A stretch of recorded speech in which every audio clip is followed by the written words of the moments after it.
I love making these videos and people say, Barry, you sound like an SJW complaining about little stuff like this. Which is kind of funny to hear.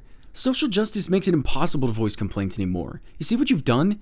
But guys, we all have our petty bullcrap, and letting it out is a great way of relieving stress. If you have any issues with these complaints, you can leave them at your nearest safe space, which was probably a once highly esteemed university. With that out of the way, let's begin. The first thing I hate is jealousy. I think jealousy is a waste of an emotion and a waste of time. Not only does it do nothing for you to be jealous, but it also makes you feel like a bad person. It seems to release only negative emotions when you're jealous, which sucks because none of it helps.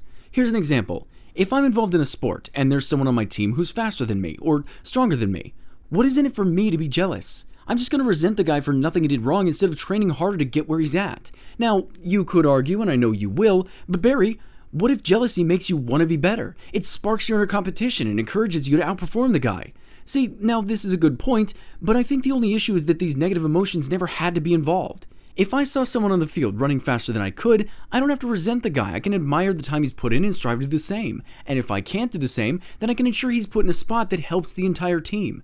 This jealousy runs hand in hand with selfishness. He can't be better than me when the idea of a sport is to work as a team, and this goes for every situation. Work, your home life, education. Yes, there are some things that are out of your control, and that sucks. But we all have something that we're good at that others could be really jealous of, so use that. Now, of course I get jealous. I'm not trying to pretend otherwise, but it doesn't seem to get to me as much when I know what a worthless waste of time getting jealous is.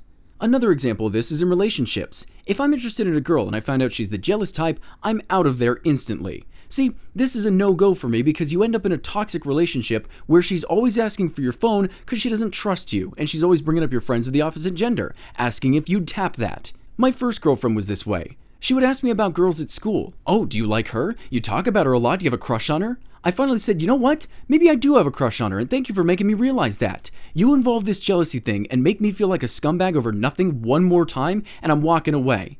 And that actually worked. I just really hate jealousy because this whole situation could have been avoided if she just wasn't that way. And a jealous partner only ends up hurting the relationship. The second thing I dislike is cinematic video game trailers. I'm really getting sick of these things. When people ask me, hey Barry, did you see that trailer for that new game that came out? I say, no, let me see it. And then it's a movie trailer. Screw off! You didn't show me anything but some story. Now, I can forgive AAA games for doing this, mostly because a lot of the Call of Duty cinematic trailers aren't going to show me anything anyway. I mean, yes, not all AAA games are the same, but I highly doubt the new Assassin's Creed is going to come out and I'm going to look at the trailer and think, ooh, I wonder what this game's going to be like. And even with AAA games that I'm really interested in, it's just so annoying because they make it look like every other game. Where this really bothers me, however, is on Steam. I'll be looking through my queue when I see something interesting and I go to look at it and it's a cinematic trailer. Seriously, you really couldn't spare to show me some gameplay at all? See, it's these indie games that get me with this, because they come up with this crazy story, dark versus light, good versus evil, and I'm like, whoa, my eyes get big and I start to grab my wallet, but then I think, wait a minute, I didn't see a second of gameplay there. I go look it up and it's a Magic the Gathering card game ripoff. And don't get me wrong, I could have definitely been interested in a game like that. But now here I am, feeling foolish and lied to, thinking this was going to be some crazy action-adventure game. Knock it off. If you want to do story trailers, fine. But at least have some gameplay in it, or at least a second trailer that's gameplay-based. But I no joke see 5 video boxes on Steam and none of them have gameplay in them. Kill me, I'm not interested. Again, it annoys me when AAA games do it because to me, it makes them look like they're all the same, even when the game is unique. Why would you do this with your indie games too? The third thing I dislike is something I actually used to love. I used to really like country music back when I was young and had no taste. Okay, if I'm being honest, 90s country was the last era of good country music. All it is these days is yelling with twang. Country boy, country boy. I could easily be a country music singer with how little effort and talent I have to put in, and that's just the singing. The worst part for me is the pandering lyrics. You want to write a country song? Well, sit down on over there and let me show you what you gotta do. Firstly, make sure you have at least 3 of these words in your song. Fish, boat, truck, beer, girl, bar, and Johnny Cash. Seriously, you put the name Johnny Cash in your song and you sold platinum. It doesn't matter if you're leeching on someone else's talent because you're just as good as they are. And God, I hate how most of these country singers don't know what a farm is, and especially what a girl is. Every time they mention a girl in their music, they act like women can't get enough of them because they're rugged, big, bulky, tough men with a lifted truck and chewing their lip.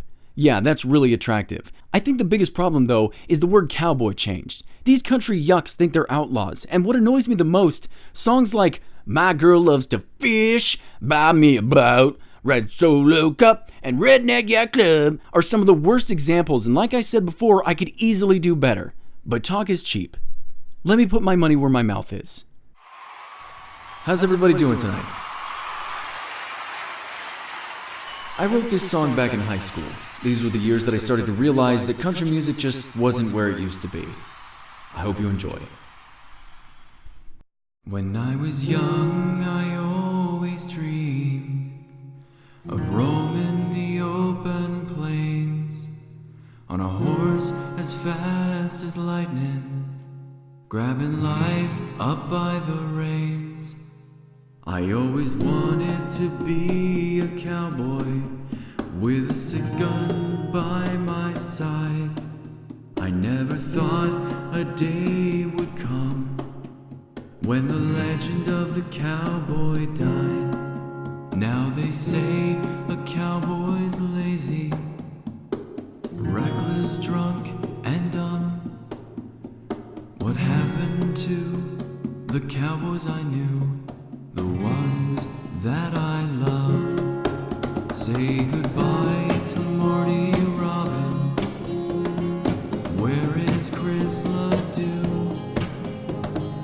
What about old Clint Eastwood and the cowboys that I once knew?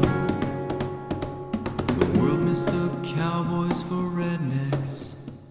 They think they're all just hicks. But cowboys were naturally friendly and settled all disputes real quick. A cowboy knows how to ride and how to use a gun. A cowboy knows when to be serious and when to have a little fun. Say goodbye to Johnny Cash. Where is Conway Twitty? What about old Willie Nelson? The desperados I have met. Yeah, let's bring back old John Wayne and his trusty 45.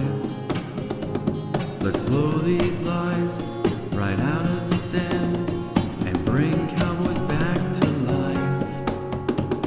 Let's sing an old western tale and bring cowboys back to life.